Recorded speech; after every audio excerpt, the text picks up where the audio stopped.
the road trip. An ongoing American tradition. Nothing epitomizes freedom more than venturing out and discovering new places. It's summer of 2023, and this is the final installment of the Kessinger family's epic family summer road trip. This time we'll be venturing across the southwestern United States to visit fabulous Las Vegas, Nevada. And we'll finally be making our way home to Texas. So buckle up, this will be one ride you won't want to miss.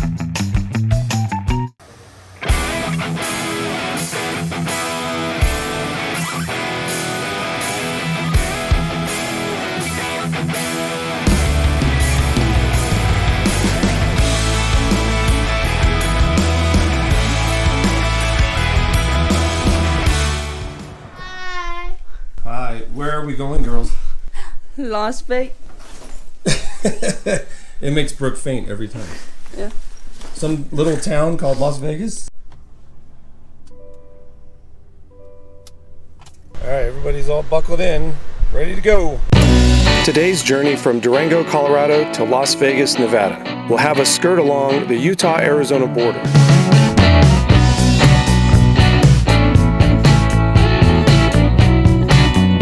We begin by taking US Highway 160 westbound. After the first hour, we decided to stop by and check out the Four Corners Monument. It's a pretty cool thing to be able to say you stood in 4 different states at once. The attraction is run by the Navajo Nation. It does come with a somewhat heavy price tag for what it is. The last time we were here was 17 years ago. And it does appear they put that money to good use in maintaining and upgrading the facility.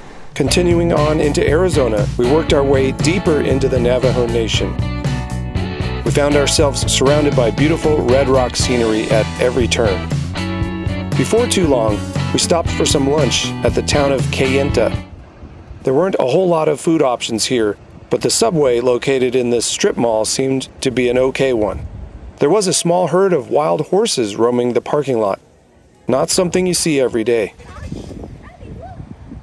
We continued west on US 160, passing just along the north side of a geographical feature called the Black Mesa. Soon after, we took a right turn onto State Highway 98 towards the city of Page.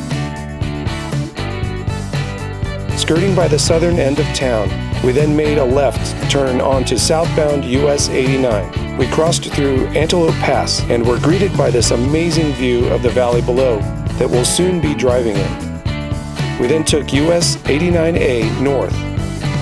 This valley is actually part of the Colorado River Basin and marks the very beginning of what eventually becomes the Grand Canyon. US 89A eventually makes a turn to the west and crosses over the Colorado River at Marble Canyon and the historic Navajo Bridge. Look at that view.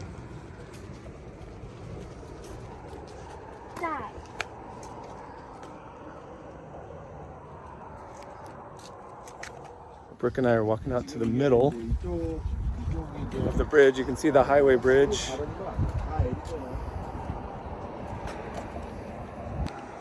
If you're afraid of heights, this might not be for you. Got some rain to the north. And it's a long way down. Don't drop on me,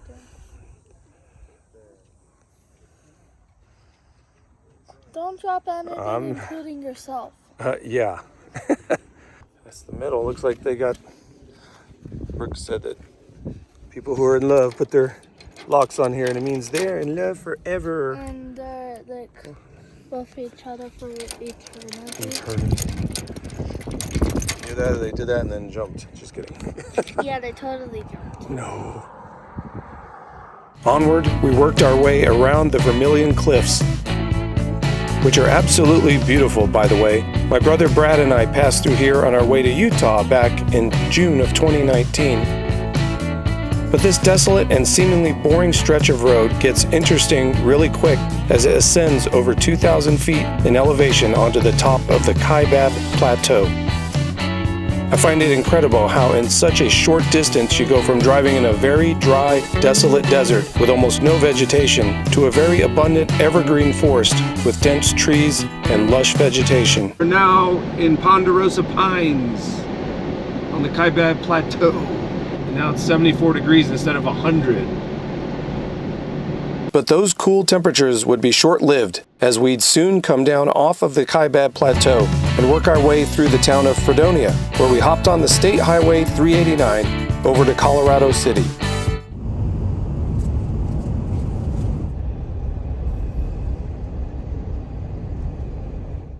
We were now in Utah, knocking on the doorsteps of Zion National Park. Now on Utah State Highway 9, we passed through Hurricane, and shortly after that, we spilled our way onto Interstate 15 southbound, heading towards Las Vegas. After passing Washington and St. George, Utah, we entered Arizona again, but only for about 30 miles as we entered the Virgin River Gorge, a narrow canyon that the interstate winds its way through before coming out the other side at the town of Littlefield. After that, we finally entered Nevada at the city of Mesquite. We passed by Valley of Fire State Park, and here at the Apex Summit, we entered the Las Vegas Valley. Strip.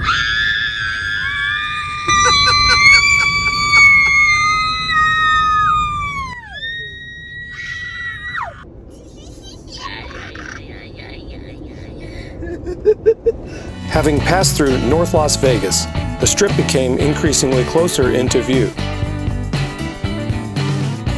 Once we exited the freeway, you could see the brand new arena called The Sphere, hiding just behind the Venetian Hotel. Shortly after, we finally arrived at our hotel, the Mirage, and we proceeded to check in. On this 12th day of our 16-day adventure, we logged 575 miles after nearly 12 hours of total travel time.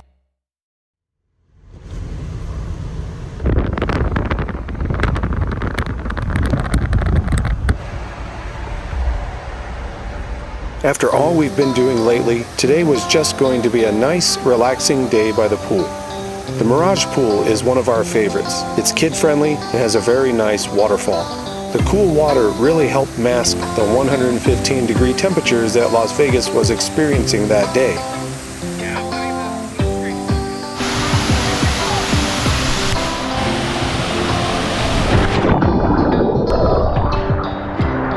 So refreshing.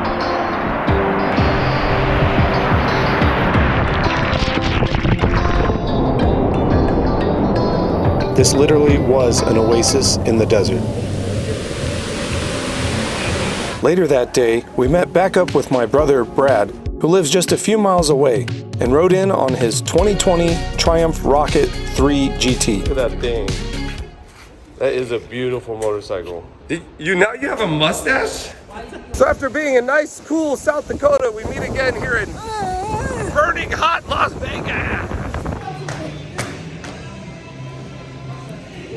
You're Mario. Mustache man. The Mario Brothers. This is why Brad hates the Strip. We decided to walk across the street to the Venetian and try out a place we heard about called Black Tap, which is known for its signature burgers and crazy milkshakes. Whoa!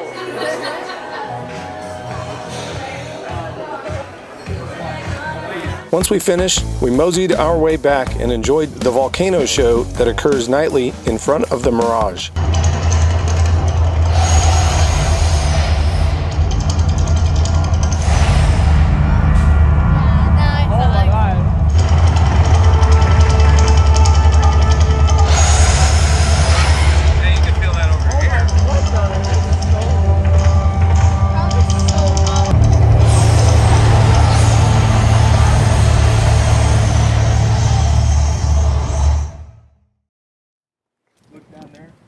Having lived in the Las Vegas area for a significant amount of time during the late 2000s and early 2010s, we decided to take a part of this second and final day in Las Vegas to venture off the Strip and visit some of the places that we used to frequent when we lived here.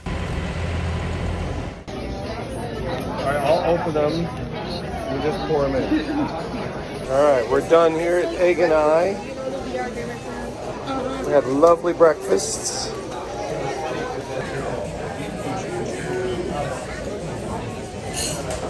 After finishing up with breakfast, we headed over to nearby Chinatown.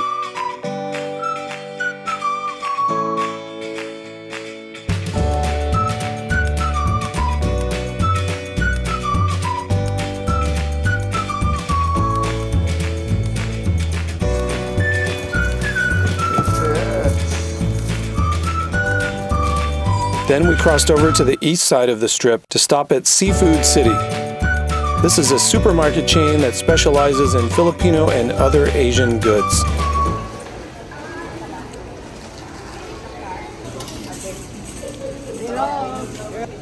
Wake up. You need to wake up. Your grandma would buy these by a ton, and we'd put them in our sink at home, and then they'd be all like alive. Hello. Yeah, like this. You remember this? Like a lot smaller. Did you know that there's ube ice cream? Oh, these are good, these pastillas.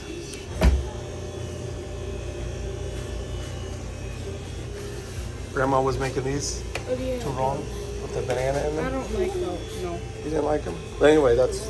Look, Jared, Jasmine. Look, it even says... After that, we decided to head on down to Henderson and drive by our old house. All right, this is our old house, which also happens to be located not far from where our daughters were born. Soon after, we decided to head back to the Strip, and we passed by the infamous Las Vegas sign.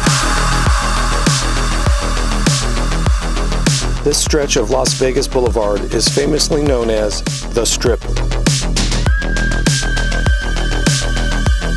As we continued heading north, we made our way towards the Fashion Show Mall, where the girls wanted to check out the Hello Kitty Cafe. Now we are at the Fashion Show Mall. Well, this is what the girls wanted to see.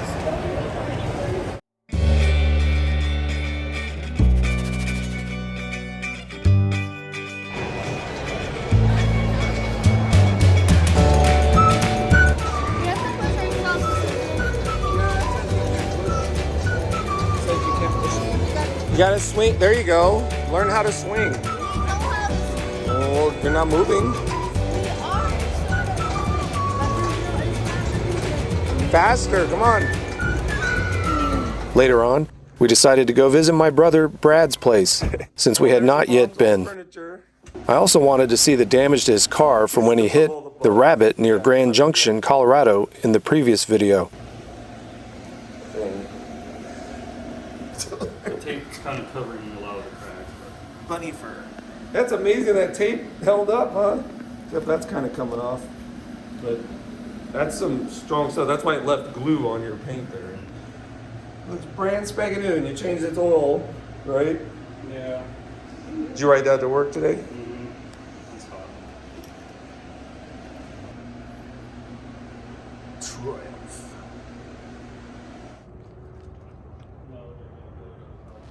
For our final evening, my brother was kind enough to watch the girls, so Jessica and I could get a much-needed date night. Texas crew going back to Texas. We had a great time in Las Vegas, and a great couple of weeks. But we've been away from home for 14 days, and it was time to make our way back to the Lone Star State. But we still have quite a bit of ground to cover.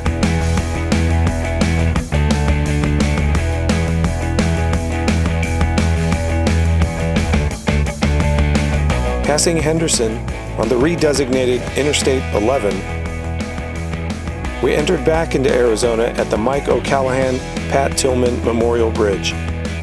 Now designated US 93, we work our way southeast towards Kingman.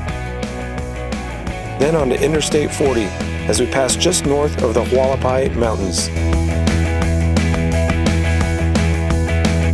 Not long after, US 93 splits off from I-40 and heads south-southeast towards Phoenix.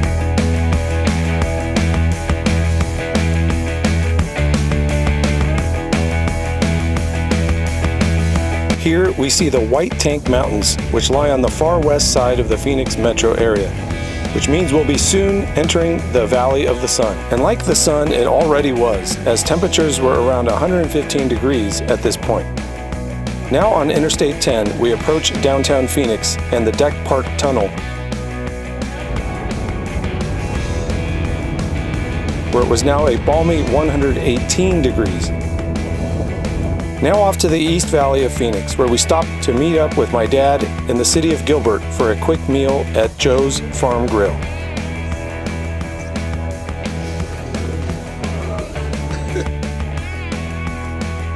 After that, we hopped on over to Santan Valley. We are at my brother Len's house. This is it's Jasmine. It's Jasmine. It's you. It's you, the plant version. Move into the country. Oh wow! To protect it from like fruit flies or something. This is grapes, and there's a few grapes like on the bottom. Element C, which is the Filipino little tiny little citrus. We've got rosemary and thyme, some sort of pumpkin, and then here's Some sort of pumpkin. Here's the banana, where you can see the banana foods. We've got eggplant, we've got tomatoes, we've got green onions. You're gonna have a whole entree. What is it? It's spelled O-P-O. Oh, but Opal? they pronounce it Upo. Upo? And yeah. But see, you can see this is climbing already. My sister-in-law, Rochelle, just happened to arrive home from work as we were leaving. At this point, we were wanting to keep moving as we still had a long way to go, or else we would have stayed longer. We headed southward towards Interstate 10, where we then headed east through Tucson, experiencing this vibrant sunset just east of there. From here, we pressed on into New Mexico in the towns of Lordsburg, Deming, and Las Cruces, until we finally entered Texas, but still over 500 miles from home. Here we made it to my brother-in-law's house where we would spend the night. We logged 766 miles after 15 hours of total travel time.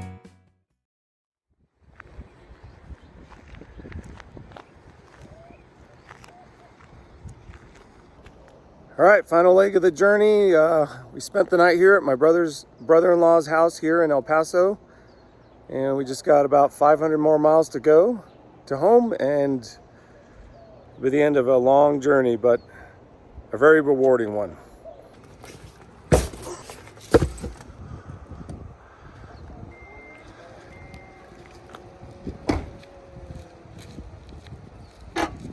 After a quick breakfast with the El Paso family, we said our goodbyes as we still had a 500-mile drive ahead of us and didn't want to get back home too terribly late. But the drive is a pretty simple one. We headed eastbound from El Paso on Interstate 10, and soon after we came through a small mountain pass in a mountain called Sierra Blanca. Pretty soon we began seeing some storm clouds brewing in the distance. As we got closer to the storm, numerous dust devils began to form.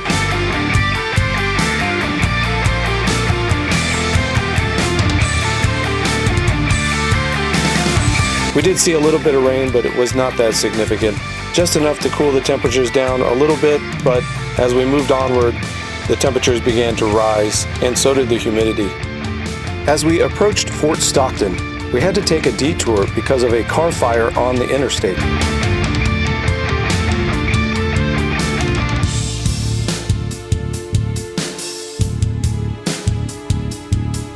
Moving along, the interstate comes off the high plains and onto the Edwards Plateau as the vegetation gradually becomes thicker. Passing by the town of Sonora, the vegetation becomes even more thick as we begin to enter the farthest fringes of the Texas Hill Country. We are entering the home stretch, and we decided to make one last pit stop at Junction, Texas.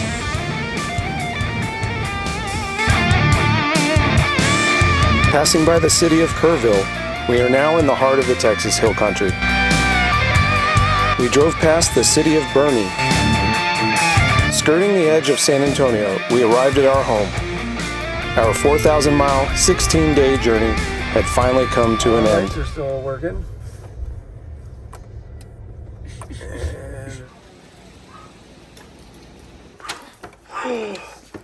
that? Who's that? Why, Poppy? We sure missed our fur babies, and you can tell they sure missed us too. Thankfully, they were well cared for during our time away. Oh, I didn't leave you while we were home. Hi, Luna. Oh, I love you so much, Poppy. Hi, Luna. Oh, Look at, there's Rose. They thought we I love you. I love you. What are you doing? I love you. I love Puppies are you. good puppies. Hi, Rosie Poo. Dun, dun, dun, ding, dun. Even Luna came to say yes. Oh, hi, Luna. On the final leg of our 16-day trip, we logged 542 miles after 8 hours total travel time. This concludes our summer road trip series for 2023. We feel like we did an awful lot in these short 16 days. We got to see many areas of the country that a lot of people will never get to see. It felt like we were gone for at least a month. The memories made will be long-lasting and priceless. The best part, we got to see and spend time with a lot of our immediate family. It's tough having friends and family scattered around the country, but we try to make the most of it. Thanks for allowing us to share the journey with you. We'll leave you with some unique and interesting stats from our trip. Take care.